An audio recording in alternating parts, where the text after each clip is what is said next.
Media sosial diramaikan dengan rekaman penampakan bangunan luas di Kharkov hancur kena rudal Rusia.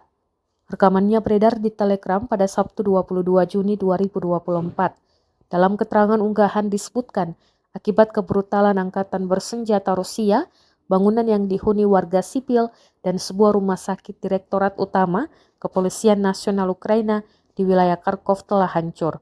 Bangunan tersebut tampak hancur lebur. Selain bangunan, tampak pula sejumlah mobil milik warga sipil dan rumah sakit keok kena ledakan. Reruntuhan bangunan tampak jelas di jalanan.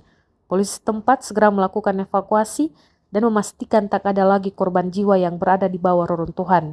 Korban luka-luka diperkirakan lebih dari 50 orang. Serangan bom ini diluncurkan Rusia pada pertengahan Juni 2024 kemarin dan hingga kini Vladimir Putin masih gencar meluncurkan serangan di Kharkov. Di lain sisi, Presiden Ukraina Volodymyr Zelensky menganggap operasi Kharkov yang digelar pasukan Vladimir Putin sejak beberapa pekan lalu sebagai operasi yang gagal. Ia mengatakan bahwa bala tentaranya berhasil menahan laju tentara Rusia mencaplok wilayah-wilayah di Kharkov tersebut.